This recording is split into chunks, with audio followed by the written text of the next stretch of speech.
Fijaos que intentar explicar de una manera clara lo fundamental de Kant en una horita, hora y pico, si hoy me extiendo me perdonáis, eso es casi una osadía. ¿Eh? Porque, a ver, ¿cómo explicas algo fundamental sin trivializar, sin simplificar? Y vosotros sois todas personas cultas, pero no necesariamente tenéis que tener los antecedentes, tenéis antecedentes, porque, bueno, lleváis mucho, algunos conmigo y otros por su cuenta, mucho en la filosofía, ¿no?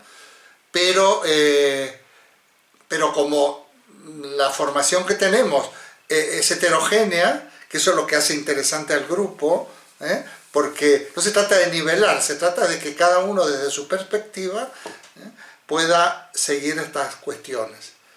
Y para mí es un gran reto, porque si yo considero que la filosofía tiene que ser un discurso comprensible, porque si no se entiende no sirve para nada.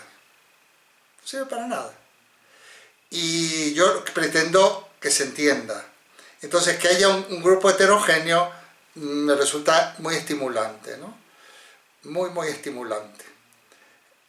Entonces vamos a intentar ahora hacer un Kant, vamos a iluminar, como digo yo, enfocar unos aspectos de Kant que yo considero fundamentales. Mirad, aquí nosotros vamos a sacar en limpio, luego por supuesto que el que le interese le doy más referencia, se podría leer el capítulo de mi libro, pero puedo dar bastantes referencias. Mirad, aquí se plantean varias cuestiones. Para mí una que es fundamental, la distinción entre la razón teórica y la razón práctica.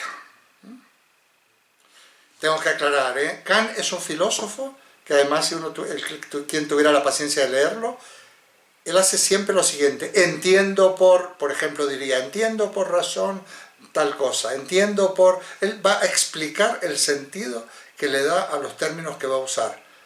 Porque desde luego en filosofía, en toda ciencia, en toda disciplina, cuyo lenguaje sea el lenguaje ordinario, hay una ambigüedad de significado, una dispersión semántica enorme.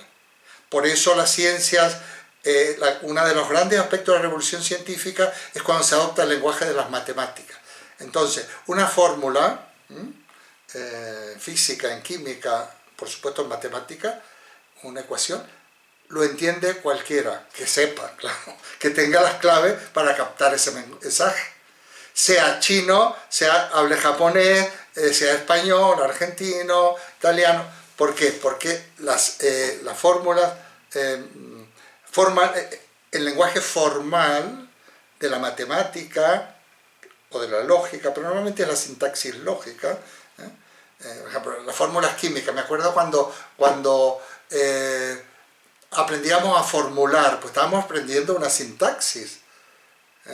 Nosotros teníamos que formular una determinada sustancia, una determinada combinación, y teníamos que aprender una sintaxis. Hay unas reglas, pero esa sintaxis es general, o casi general, pasa como con la lógica. Si en algún momento del curso os atrevéis, podemos hacer unos pasitos de lógica. En lógica básicamente hay dos notaciones, que son la europea y la estadounidense, anglosajona y por lo tanto inglesa e estadounidense. Bueno, entonces, ¿qué es la razón teórica? Kant le dedica una obra que se llama Crítica de la razón pura. Bueno, la razón pura es la razón teórica, es la razón científica. O sea, la razón teórica es la encargada de formular los enunciados científicos. Para que nos entendamos, es una parte de nuestra inteligencia, ¿no? Nuestra inteligencia es muy amplia, muy amplia, no solo razón, no solo racionalidad. Bueno, una parte de la inteligencia es la que es encargada de formular los juicios científicos, o sea, de presentar o enunciar las verdades científicas. esto nos llevará en su momento, si no lo terminamos hoy, en otros temas más transversales que vamos a dar, ¿qué es una verdad científica? Es muy importante esto, ¿eh? Fijaos que nunca vamos a salir al frente de todas las fake news que hay sobre los temas que están ocurriendo si no somos capaces de argumentar en el plano de la epistemología, de la filosofía de la ciencia, de la metodología de la ciencia. Ahora han aparecido unos sujetos, médicos por la verdad, ahora hay hasta amas de casa por la verdad, señoras por la verdad, de verdad, abogados por la verdad, dando a entender que todo esto es un disparate y la verdad la tienen ellos, ¿no? Pero si tenéis, lo digo con toda sinceridad, es decir, si tenéis cierto temple y podéis llegar a soportar una media hora de lo que dicen, los otros días un programa en Antena 3 en España, pero lo vais a soportar si por lo menos tenemos unas herramientas para decir estos son mentirosos culpables de ser mentirosos, ¿no? Porque estos tienen una intencionalidad. Pero ¿cómo se rebaten todas las barbaridades que se están diciendo si no tenemos unos recursos? Entonces yo creo que esto, aparte de que desde el punto de vista de la ciencia, de la teoría, de la epistemología como ciencia de la ciencia o ciencia que estudia el método de la ciencia, pues no es solo para que lo sepamos, sino para que de alguna manera se pueda argumentar, y no solo argumentar en una discusión, aplicarlo a uno mismo. ¿Cuál es la fiabilidad de las vacunas? En algún momento del curso vamos a hablar de estas cosas, pero antes yo quiero que pongamos sobre la mesa unas herramientas.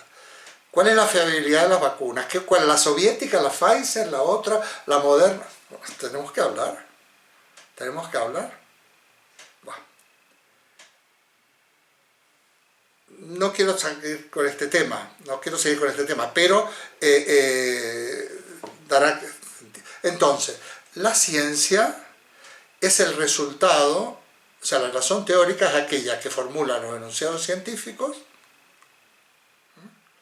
que tienen, por supuesto, una vocación de verdad científica, ¿eh? La verdad científica, si os acordáis, esto es más divulgado, que algo es verdadero mientras no se demuestre lo contrario.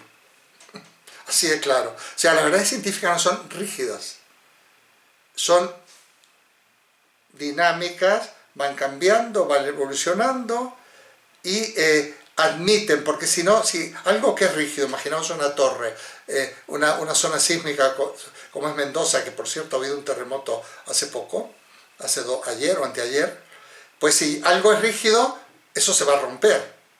En cambio, una de las características que decían, yo no sé mucho de esto, pero aquí hay gente que sabe más que yo, si un edificio está hecho de una manera, ya sea en sus vigas, ya sea en su fundamento, que permita una cierta movilidad, una cierta elasticidad, pues va a mantenerse. Entonces, lo rígido siempre termina rompiéndose, porque lo rígido no se adapta.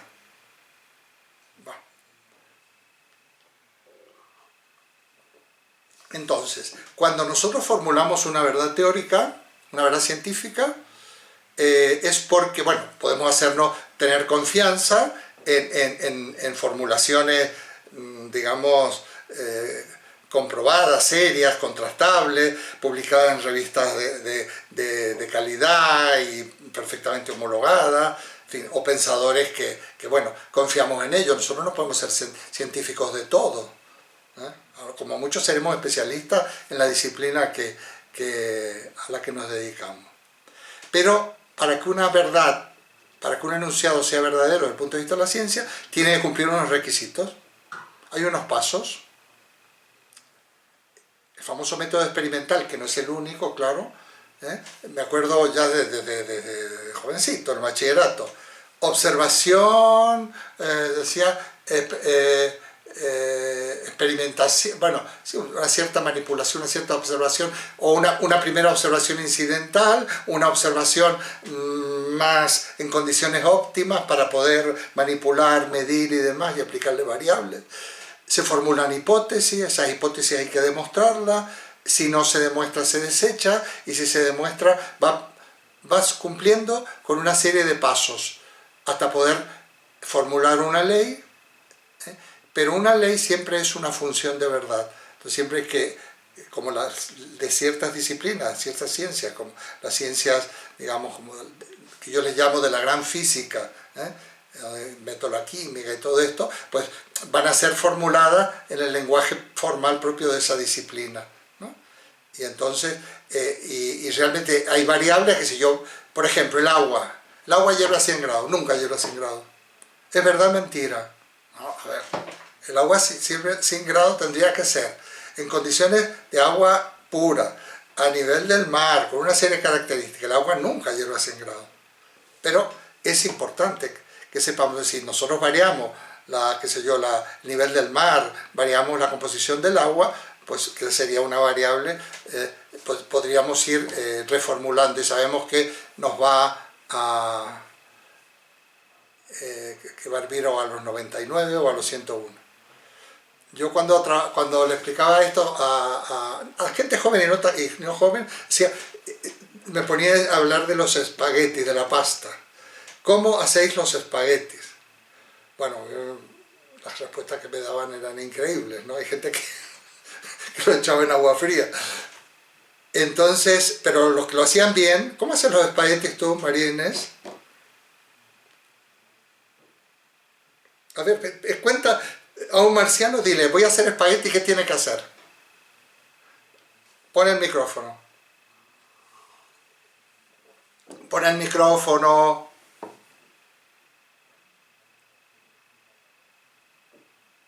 A ver, di. Oh, qué lío con esto de los micrófonos. No, no se te oye, no te van a salir nunca los espaguetis. Hay que darle al micro de abajo. Sí, dale al micro. A la barra espaciadora. Edwin no sabe, no contesta. Edwin, por favor. Lo que pasa es que si está desde el móvil, tiene que presionar la pantalla, tocarle un poquito y ahí va a subirse. O puede mover el ratón y ahí va a subirse va a aparecer el Mira, micrófono. Ahí viene tu hija. Te va a ayudar. Y además, si no, que nos cuente ella cómo hacen los espaguetis. ¿Cómo hacen los espaguetis tú? ¿La pasta? Tienes que explicarle porque aquí hay gente que no sabe cómo se hace la pasta. ¿Tú nos contarías? Pero antes pon el micrófono, please. Nada. Tenés que tocar el icono. Si es en el móvil, al lado de un botoncito rojo, que es el de llamada, está el icono del micro. Ahora, a ver, ¿habláis? No. No. Bueno, no vamos a poder hacer el experimento. Le vamos a preguntar entonces a Denise cómo hace ¿Tú haces pasta, Denise? Claro. Podría ser que Denise nos cuente cómo hace su Con la pasta, a ver la pasta hecha por una mexicana. ¿Tú haces pasta, Denise? Bueno, casi no hago pasta, pero las pocas veces que he hecho, pues se pone a hervir el agua, ¿no? Muy bien. Ya cuando está hirviendo, pues entonces sueltas el espagueti en la pasta. Muy bien. ¿Y cuándo le pones la sal? En el momento, unos 5 minutos después de que hirvió junto con el espagueti. Ah, o sea, ya cuando... O sea, ya... bueno... o sea, que no le pones la sal... ¿por qué 5 minutos? Para que se cueza un poquito más la pasta y ya después agrego la sal. ¿Y por qué? ¿Qué problema hay que se le agregue? ¿Qué problema hay que se le agregue en cuanto rompe a hervir? No sé, así decía mi mamá, que me esperara a que hirviera el espagueti para poder poner la pasta, porque según eso agarra más la sal que si se la he hecho antes. No sé. Muy bien, muy bien. Vale, no voy a seguir por ahí. Bueno, el tema es el siguiente. estaba poniendo un ejemplo, nos vamos a eternizar. Luego la gente me pone, en los vídeos, me pone un pulgar al revés, como diciendo, este se va por la rama. Pero como yo no escribo para, yo no hablo para la gente, sino para... A ver, el agua salada tarda más en hervir. Entonces la gente que pone el agua y le echa la sal va a tardar mucho, pero no un minuto más, bastante más. Tiene que hervir el agua, una vez que hervido le echas la sal y va más rápido, eso es todo, porque el agua salada tarda mucho más en hervir. ¿Estamos de acuerdo, Raúl, o no? Ya las otras variantes, ya lo de los 5 minutos... Propiedades coligativas. ¿Cómo? Sí. Propiedades coligativas. Muy bien, ¿ves? Menos mal que tenemos a los técnicos, a los científicos. Muy bien. Bueno, nada, las verdades científicas tienen un valor en función de unas determinadas variables. Muy bien. No me quiero enrollar más porque yo, como tengo una especie de vocación didáctica, bueno, primero porque nos lo tenemos que tomar con calma y pasarlo bien. Pero nosotros, digamos, cuando nosotros tenemos que tomar una decisión científica, ¿qué quiere decir una decisión? O pronunciarnos respecto a una verdad científica, ¿qué decía Descartes? Ojo, con la precipitación y con la prevención, que veíamos antes de las vacaciones. La prevención son los prejuicios y la precipitación es atropellarnos. O sea, formular la verdad o asumir la verdad antes de tiempo. ¿Qué problema hay cuando algo no lo tenemos claro en ciencia, o sea, desde el punto de vista de razón teórica, para decir, no sé? Por eso en las encuestas siempre aparece un punto que dice, no sabe, no contesta. Y me quedo tan ancho. Y no me van a sacar de ahí. No, perdona, es que no sé. Hay otros que son más improvisados y aventuran una respuesta. Pues se van a equivocar, lo más seguro. O tienen grandes posibilidades. Muy bien. O sea que las verdades científicas, nosotros podemos abstenernos de asumirlas o de formularlas hasta que no tengamos la cosa completamente clara. O sea, demostrado. Eso sería evitar la precipitación. Lo dice Descartes literalmente en el discurso del método. Pero están las verdades morales. La razón práctica en Kant no tiene nada que ver con el término cotidiano coloquial de práctico, es la razón moral. Moral no en el sentido pequeño del término, es que esto es moral, esto es inmoral, no. En el sentido del latín mos moris, ya sabes que, bueno, las palabras en latín se enuncian nominativo genitivo y se toman a veces del genitivo, moris. Mos moris. Moral bien, ¿qué quiere decir costumbre, hábito? Pero también tiene que ver, realmente traduce a otra palabra que es la palabra ethos griega, es que también. Por eso yo diré en su momento que ética y moral para mí son sinónimos. Aunque a veces en el uso del lenguaje puede haber diferencias no semánticas sino pragmáticas de significado. Ya lo veremos. Las verdades morales yo no me puedo abstener. Me puedo abstener, pero llega un momento que no me puedo abstener. Por ejemplo, que tengo que tomar una decisión sin tener, cuando me toca. Por ejemplo, voy paseando alrededor en la orilla de un río, una persona se está ahogando. ¿Me tiro o no me tiro? No. Si me lo pienso, seguramente se va a ahogar, suponiendo que yo pueda salvarlo, o a lo mejor me tiro y nos ahogamos los dos. Pero es, digamos, qué sé yo, una vez, una persona, no estoy sacando el tema, una vez una persona estaba muy preocupada porque pensaba que quizás debía abortar. Una mujer embarazada, y entonces se informó con mucha gente, entre ellos habló conmigo, esto es un hecho real, y me comentó, me preguntó, la escuché, bueno, no vamos a entrar en el tema. Muy bien, si esa señora sigue averiguando y va a llegar un momento que no va a poder abortar. O sea, la abstención moral es una decisión. ¿Por quién voto? Hay elecciones. ¿Por quién voto? Por fulanito, menganito, no sé, no me convence esto mucho, no sé si abstenerme. Si sigo con esa duda, va a llegar el día de las elecciones, no voy a ir a votar. Ya sabéis que en España no te sancionan, vas si quieres, no es como en Argentina que teóricamente que es obligatorio. Y no has votado, por lo tanto la vida misma está tomando la decisión por ti. Fijaos qué interesante. ¿Las decisiones científicas se pueden aplazar? ¿Las decisiones morales? No. Ahí se pueden aplazar, pero llega un momento que tengo que definir. Fijaos que he dado dos ejemplos que puede llevaros a pensar que estamos hablando de salvar a una persona, abortar o no abortar. Pues lo mismo pasa si me quiero comprar yo me tengo que comprar un coche, no tengo más remedio porque el mío ya se ha roto, o sea, ya no me sirve, tengo X dinero y me quiero comprar lo mejor que ese dinero me dé.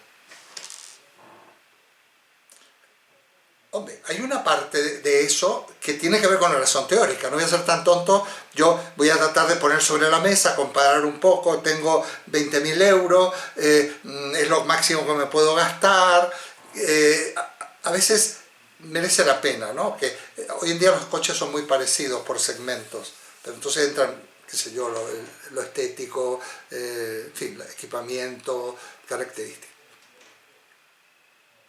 Pero en el momento que yo compro el coche, estoy apostando. Las decisiones, puede salirme mejor, peor, pero ¿por qué me compré esta marca si la otra, ahora veo que son mejores, me he subido una... Yo nunca podré tener las cosas claras. En la cuestión moral yo puedo tener, por supuesto que hay decisiones alocadas, que van casi abocadas al fracaso, y otras más razonables. Las decisiones morales son siempre apuestas, más o menos alocadas. ¿Qué hago? ¿Me caso con esta señora? ¿Me comprometo? Siempre cuando nos comprometemos con alguien es una especie de vocación para siempre. Bueno, esa es una decisión moral. A veces uno se casa a los 2 meses de haberla conocido, o un señor de 70 años se siente muy solo y lo conquista una chica latina estupenda de 22 años. Le digo, bueno, a ver, ¿dónde vamos a ir a parar? Es una broma, ¿no? Pero es que estas cosas se ven. Entonces, ya son complicadas cuando son de tu lugar y más o menos de las mismas edades y con las mismas vivencias. Imagínate cuando hay estas diferencias. Entonces, hay decisiones más o menos alocadas en la vida. Ahora a mí me persiguen de que dice, usted ahora mismo se abre una cuenta y pone 200 euros, mañana tiene 5.000 Bitcoin. Digo, bueno, ya por lo menos el sentido común, mirar, es imposible, nadie te va a regalar 5.000 euros si pones 200, a no ser que sea verdad, si a alguien le ha ido bien me lo dice. Bueno, me dejo estoy tomándome mi tiempo, me dejo un poco de estos ejemplos. Fijaos, la base de la ciencia es la razón teórica o razón, aquella del discurso del método. Lo que se llama la racionalidad científica, muy denostada sobre todo cuando se le pone el adjetivo de racionalidad moderna. La racionalidad moderna es la época de la Ilustración. Kant es el gran representante de la Ilustración en filosofía. Uno de los grandes, pero el máximo. Bueno,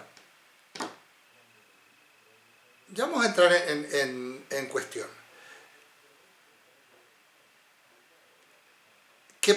¿Cuál es el primer punto de reflexión o de poder apuntarlo en el cuadernito decir, bueno, mira, saber que cuando tomamos decisiones estamos actuando o bien sobre la base de la razón o sobre la base de la libertad. El a priori lo usa mucho el término Kant, o sea, el punto de partida más los ingredientes, los utensilios, la herramienta, son los a priori. Porque nosotros cuando hacemos algo siempre es en función, por ejemplo, conocer, muchas veces es reconocer. Pero si yo no tengo las categorías adecuadas, no voy a ver lo mismo que otra persona que las tiene. Creo que dábamos un ejemplo hace poco de la exposición de pintura. Tú sabes pintura, vas a disfrutar más de la exposición de ese autor que si no sabes nada, porque no tiene las categorías que te permita procesar esa información. Kant es impresionante, ¿eh? A lo mejor en algún momento hasta me pedís que nos dediquemos solo a Kant, porque podríamos dar el curso completo con Kant.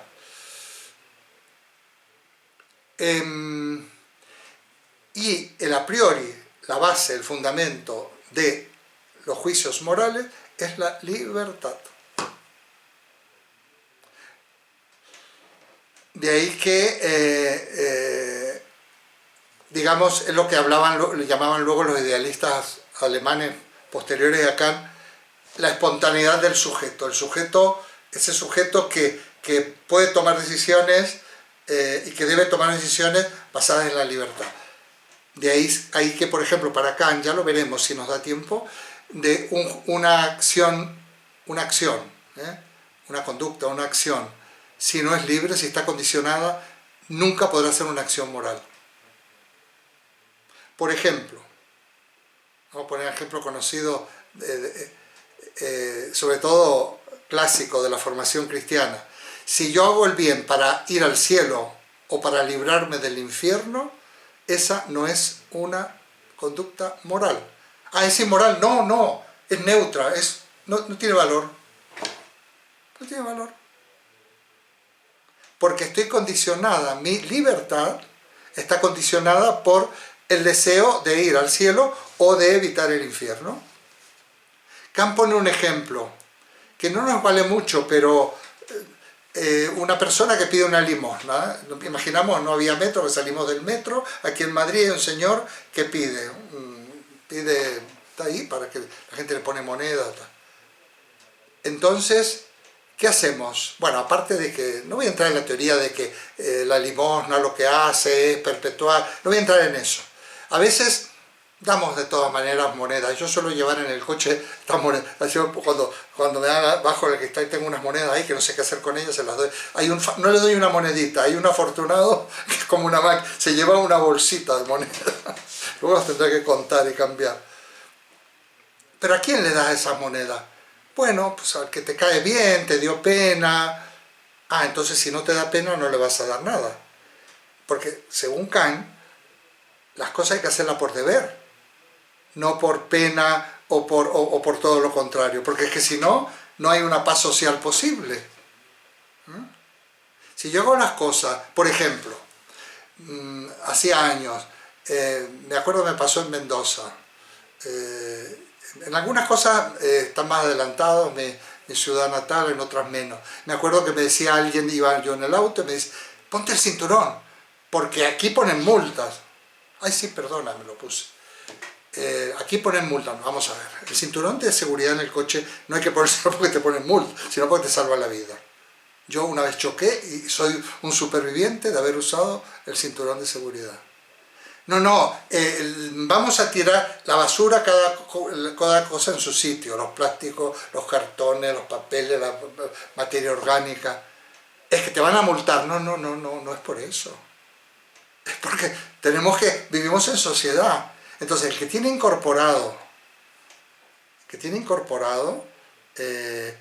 lo que es el deber moral, que no es tan fácil, es fácil decirlo, luego habrá que ver qué es eso del deber moral, va a actuar libremente, porque ha asumido libremente ser coherente con eso.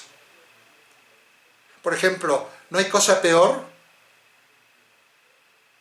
y Raúl sabrá por qué yo lo digo, que copiar en un examen. Porque es una trampa espantosa copiar en los exámenes.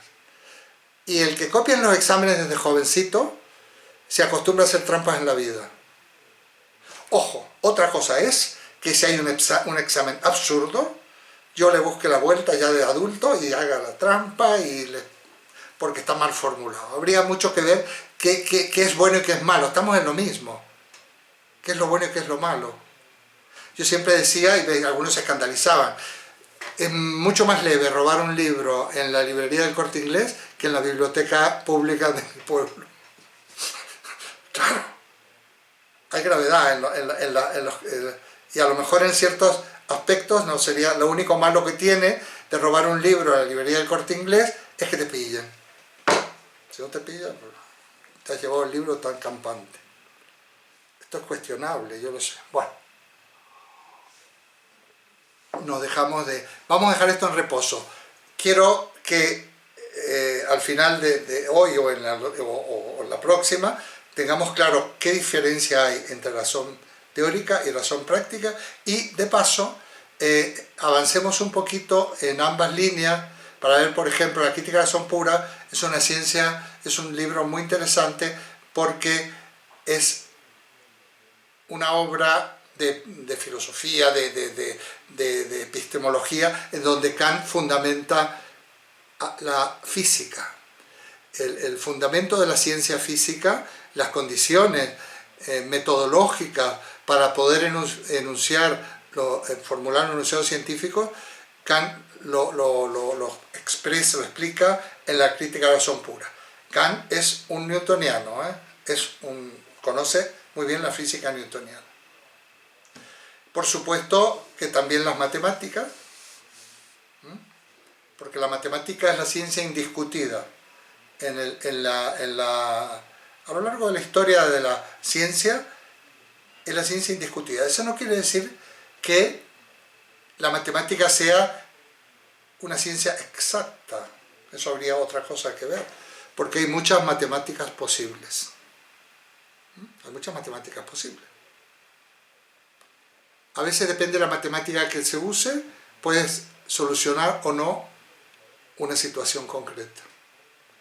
Giuseppe Peano, que es el fundador de la lógica matemática contemporánea, o uno de los fundadores, ya lo he mencionado, para simplemente decir alguna cosilla, Bertrand Russell se consideraba discípulo de Giuseppe Peano, de turinés. En un momento, a lo mejor lo he contado porque ya me estoy haciendo mayor, en un momento en que las cajas de pensiones, los fondos de pensión, los recursos de las pensiones en Italia ya se iba al garete y ya había problemas de este tipo con las pensiones hace 100 años, estamos hablando de 100 años más o menos, 1920, Peano se hace cargo de esta caja de pensiones, ¿no? Y la salva, simplemente corrigiendo la cuestión matemática. Impresionante. Ni siquiera era que fuera mala gestión, que también a lo mejor, o corrupción, no, pero básicamente había un concepto matemático, o sea, una aplicación errónea de ciertas cuestiones matemáticas. Fijaos, en economía, otra disciplina magnífica que tenemos que los ciudadanos cultos tenemos que conocer economía.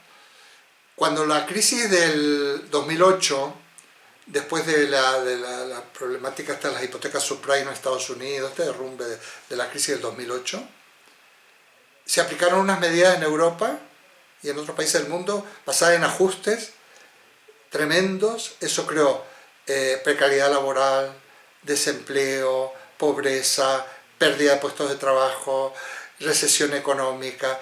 Y una de las impulsoras de estas medidas de ajuste terrible fue Angela Merkel. Pues Angela Merkel, que se va a despedir por la puerta grande de su gobierno, que ha hecho un gran servicio a Europa. Qué importante es cuando un político dice, bueno, yo en este momento tengo la oportunidad de hacer algo bien. No es que yo sea de un partido de derecha, pero de una ala moderada. En esta ocasión no se aplican esas medidas, todo lo contrario. Las medidas que, a ver cómo llegan y cómo se formulan, pero las medidas que se están aplicando es inyectar dinero para que los países, porque Europa es riquísima y Estados Unidos es riquísimo desde el punto de vista, pero la riqueza está mal distribuida. Por lo tanto, si nosotros, esta crisis, acordaos de una cosa, no sé, la parte desde el punto de vista sanitario, la cosa está muy difícil, pero acordaos que se va a superar la crisis económica relacionada con la pandemia, se va a apurar bastante más rápido que la otra crisis, que la crisis del año 2008. De hecho, el Biden va a inyectar ya mismo 1.900.000.000, 1 billón, casi 2 billones, 1.000.000.000 de dólares. Porque es la única manera, porque cuando tú inyectas eso, porque eso lo tiene el Estado, lo tiene los Estados, y depende cómo lo utilice, la rentabilidad será mayor, porque se reactivará la economía, habrá trabajo, habrá consumo, habrá impuestos, muchísimas cosas. Simplificando, esto es una cuestión de la matemática aplicada a la economía, O sea, los improvisadores o los que se dejan llevar por los prejuicios, que diría Descartes, por las ideologías, es el desastre más grande. O sea, la ideología no puede regir la economía, ni puede regir la convivencia social. Ya en ningún momento tengo que decir tenemos que definir lo que es ideología. Entonces, la matemática, ya sabéis que hay muchas matemáticas posibles. Si entráramos en algo que no es ciencia ficción, pero casi, bueno, que es casi ciencia ficción, en la relación de espacio-tiempo, probablemente con otra formulación, con otra implementación de las matemáticas, serían posibles ciertos viajes en el espacio que ahora son impensables. Bueno, aquí me quedo.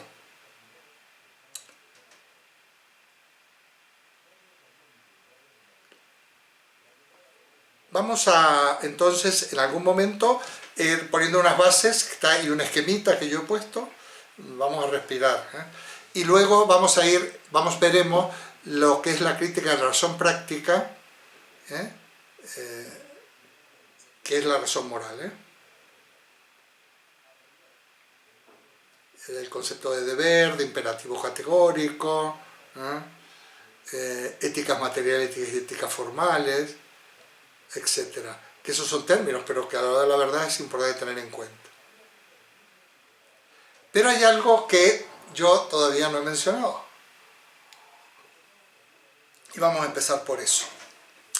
Al inicio de la crítica de la razón pura, Kant, creo que es el prólogo, la crítica de razón pura, en la época de Kant ya hubo 2 ediciones, hay un prólogo a la primera edición, un prólogo a la segunda edición, aparte de una introducción y demás. Y en el prólogo, no sé si es a la primera o a la segunda edición, ahí la tengo, la estoy mirando, pero ya no me quiero levantar, porque me voy a llevar todo por delante, tengo ahí todo un montón. Kant dice lo siguiente, así empieza, para mí se me ponen los pelos de punta, de verdad, Dice, tiene la razón humana este singular destino. Es una de las traducciones, me lo sé de memoria, una de las traducciones. La de verse asaltada por cuestiones de índole tal, lo voy a repetir, que por su naturaleza no tienen respuesta y sin embargo son inevitables.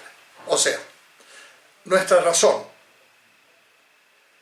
la estructura de nuestra razón, es un problema. Yo no sé quién la ha inventado, en el salto evolutivo que dimos, ¿qué pasó? Menos mal que no nos ha creado Dios, porque si no habría que, como mínimo, denunciarlo a Dios por crearnos tan deficientes. Pero tiene un problema, tenemos un problema, que nos acosan, nos asaltan. Preguntas, inevitable, es inevitable, Y vamos a dar ejemplos. Podríamos hacer hasta un ejercicio práctico maravilloso, que además para colmo no tienen respuesta, pero que no nos podemos librar. Estas cuestiones son lo que Kant le va a llamar cuestiones, o sea, metafísica. Tenemos que definirla. De antemano digo, si queremos formular prejuicios, la metafísica es algo que hay que eliminar, O sea, me encorajino cuando escucho la palabra. incluso cuando en las carreras de filosofía, una asignatura se llama metafísica. ¿Sea posible? Bueno, sí, metafísica, historia de los problemas, pero sea posible que actualmente hay una asignatura que se llama metafísica. Me parece terrible. Cuando Kant ya la ha derogado, Kant fundamenta la expulsión de la metafísica del concierto de la ciencia y de las disciplinas teóricas en el 1700 y pico, y sin embargo seguimos insistiendo. Por cierto, los españoles, Iñaki Gabilondo era catedrático de metafísica. ¿Será por eso que no puede hacerle la oposición a Ayuso? Porque en realidad la metafísica lo que hace, o sea, enseñar metafísica como tal, tomándosela en serio, es vender humo, ¿eh? ¿Cuáles son las cuestiones metafísicas? Pero esto no es cuestión de decirlo, ¿eh? Hay que fundamentarlo. Yo lo voy a intentar fundamentar. Los tres grandes problemas de la metafísica son Dios, el alma y el mundo. Alma, mundo y Dios, las tres grandes cuestiones. O sea, la existencia de Dios, la inmortalidad del alma y la existencia del alma, y el orden del universo.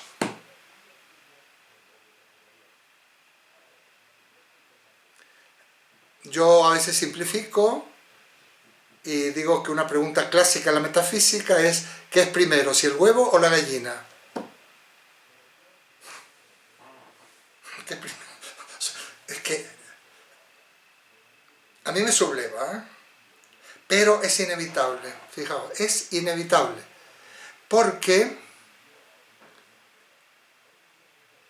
yo en el librito ese que se llama Filosofía de la no respuesta sostengo la tesis de que precisamente enseñar filosofía o explicar filosofía no es dar respuestas. Sí, bueno, puedes explicar doctrina, cuestiones así, pero yo como profesor de filosofía, enseñante de filosofía, mi función no es la de dar respuestas, porque algunas ni las tengo yo, ¿eh?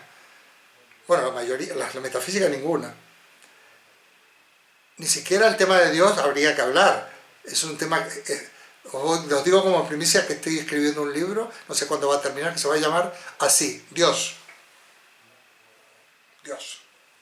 Así se llama. Se llamará, no sé cuándo, no sé si todavía no se me habrá llevado por delante esta mutación de mutaciones de virus. Entonces,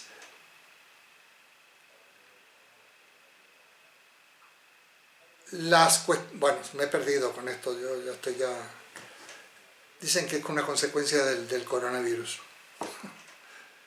Bueno, decíamos, la metafísica trata acerca de cuestiones. El objeto de esta supuesta ciencia, que es la metafísica, no tiene un objeto. Ya veremos cómo, como mínimo, para que haya una ciencia, tiene que haber un objeto. O sea, ¿qué es el objeto de una ciencia? Lo que una ciencia estudia. O sea, una disciplina, una ciencia que estudia a Dios, donde no tenemos la más mínima, el más mínimo dato acerca de Dios, es un disparate. Perdonadme.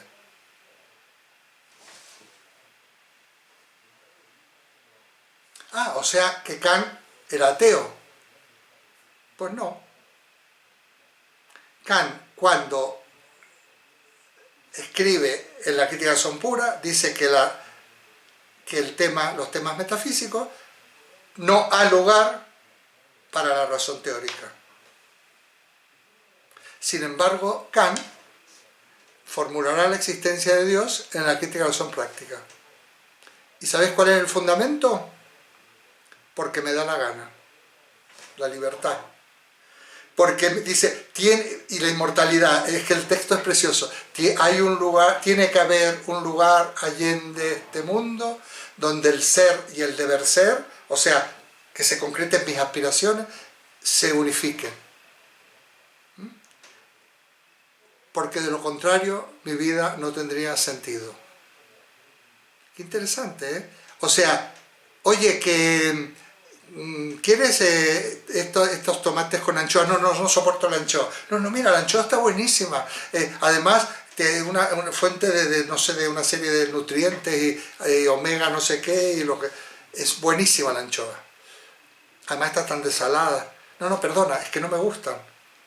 El no me gusta tiene que ver con la razón práctica. No, no, perdona, es que no me gusta.